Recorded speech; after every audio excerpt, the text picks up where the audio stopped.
Xin chào tất cả mọi người đã quay trở lại với kênh Cổng Vàng Cuộc Sống ở Mỹ. Hôm nay mọi người có khỏe không?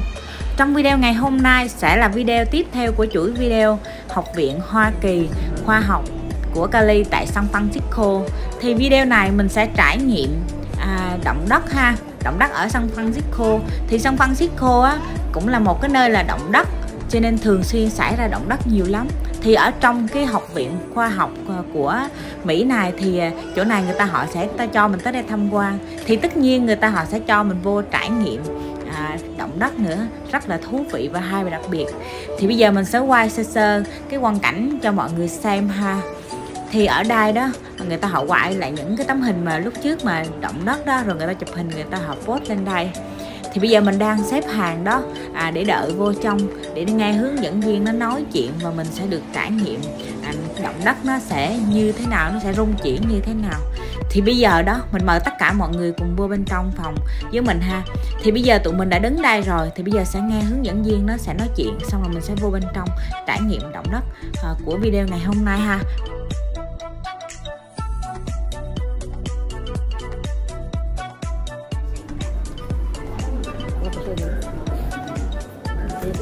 Our coast is home to magnificent whales, towering coast redwoods, and powerful earthquakes. But the San Francisco Bay Area's landscape didn't always look as it does today. Earth's crust consists of large rigid plates that float atop a hot, dense mantle, wedged against each other, yet always in motion. These plates spread apart, collide, or slide past one another. Most often, movement occurs gradually until increasing strain causes a sudden slip, an earthquake. Right now, you're standing on the North American plate, not far from the San Andreas Fault, the site of two great quakes, 1906 and 1989. The fault stretches about 750 miles along California's coast, where the northward-moving Pacific plate slides past the North American plate. Old San Francisco was built on shifting dunes and steep hills. When the 1906 quake struck, nearly 300 miles of the fault ruptured. Buildings crumbled, and the city caught fire. Following the tragedy, the urge to understand earthquakes led scientists to dig deeper into California's geology and to learn how people can live safely in a seismically active area. San Franciscans rebuilt with better structures, but met disaster again in 1989. This time, 25 miles of the fault ruptured. Far fewer lives were lost, but homes built on sandy soil crumbled, and part of the Bay Bridge collapsed. Today, scientists continue to learn about our dynamic Earth, developing new technologies, running simulations, even constructing buildings with movable foundations. The motion of tectonic plates has made San Francisco's coast dynamic and diverse. Motion of tectonic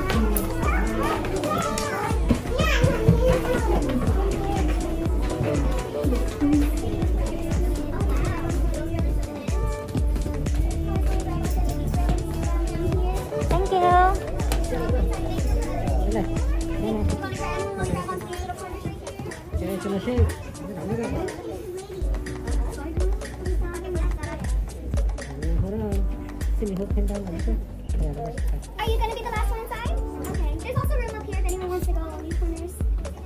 So today you're going to be experiencing two different earthquakes, guys. The one that happened in 1989 and the one that happened in 1906. After the first earthquake, there will be a short break. So if at any time you do feel uncomfortable, you're more than welcome to step up to the side so we can be okay, guys. And I just want to let you know that the second one is going to be a little bit stronger and longer than the first one.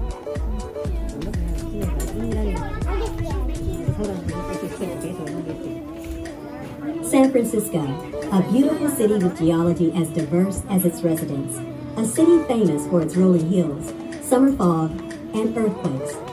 Let's go back in time. October 17, 1989. Excitement filled the air. Two local baseball teams, the Oakland Athletics and San Francisco Giants, were warming up for Game 3 of the World Series. At 5:04 p.m., live coverage had begun when the earthquake struck.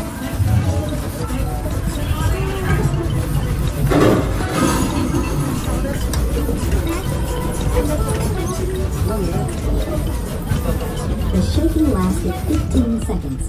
The Bay Bridge and roadways collapsed, buildings crumbled, and neighborhoods sank.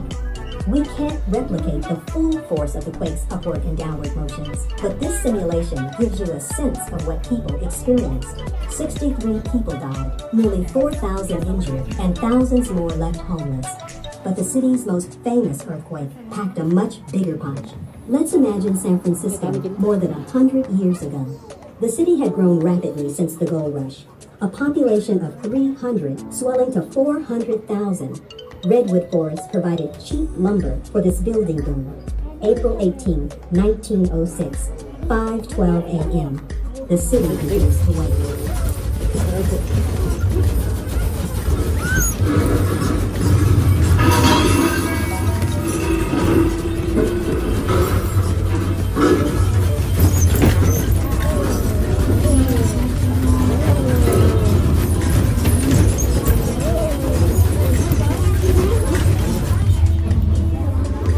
The shaking lasted 90 seconds, 3 times longer than you just experienced.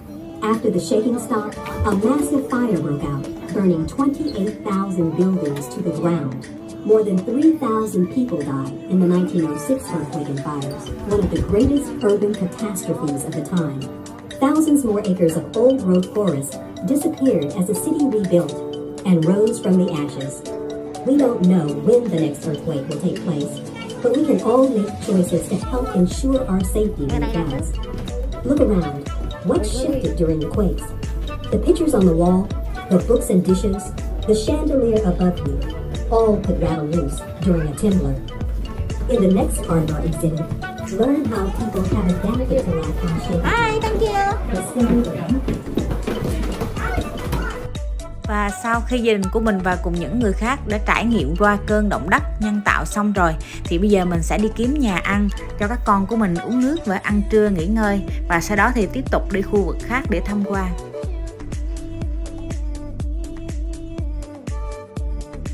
Và như vậy là gia đình của mình cũng đã ăn uống xong rồi, thì bây giờ tiếp tục vô trong khu vực trưng bày triển lãm và nói về những con cá mập ha. Thì bây giờ đó, ở đây có một cái đầu cá mập thật là to luôn, có cái bộ xương nó không hà. Mình quay cho mọi người xem ha. Và sau đó thì mình sẽ quay những cái khác nữa để cho mọi người cùng tiếp tục trải nghiệm với mình. Thì ở trong cái phòng này là tất cả những cái loại cá mập bự to ở dưới đại dương đó. Và ở đây có những chiếc răng của nó và bộ xương của nó. Thì bây giờ mình sẽ mời mọi người cùng theo bước chân của nhà mình hôm nay ha.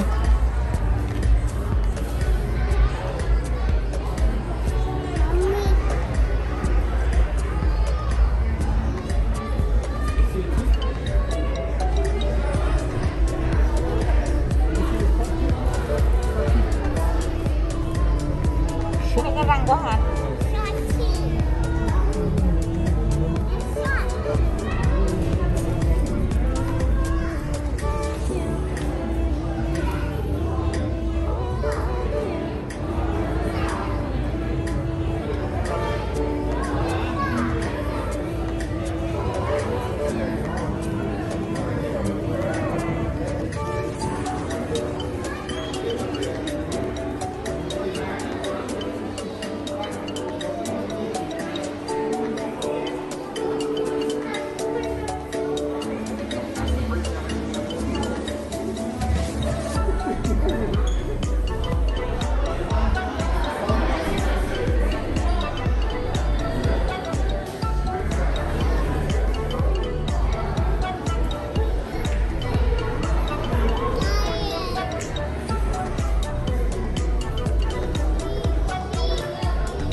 phía trong này là các phòng mà người ta họ để chiếu á, những cái con vật ở dưới đại dương đó cho mình xem, có cá mập luôn ở trong này rất là đẹp. Người lớn trẻ nhỏ chung vô đi ngồi để xem hết. Người ta họ bỏ camera ở dưới đại dương đó, cho nên mình có thể thấy được những cái sinh vật rất là đẹp ở dưới đại dương.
Và sau khi mình đi xong khu vực triển lãm cá mập thì bây giờ mình sẽ tới khu vực trưng bày của những đá quý ha, các cẩm thạch rồi đó mọi người. Mình sẽ quay cho tất cả mọi người cùng thưởng thức hưởng thụ video này với nhà mình. Và đây là những cái loại cẩm thạch, những cái loại đá quý rất là quý, người ta họ trưng bày ở đây.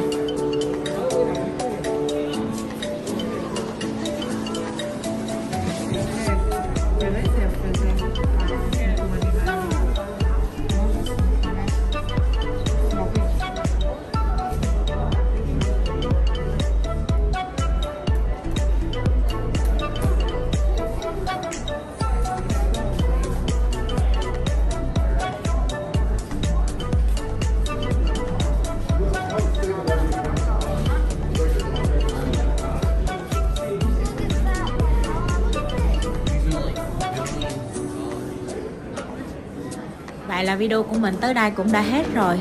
Mình hẹn gặp lại mọi người ở video kế tiếp của phần video này ha. Và cảm ơn mọi người thật là nhiều đã xem video của nhà mình. Mình chúc cho tất cả mọi người sức khỏe bình an, lúc nào cũng sống thật an vui hạnh phúc bên gia đình thân yêu của mình. Bye bye. Hẹn gặp lại mọi người ở video kế tiếp của nhà mình.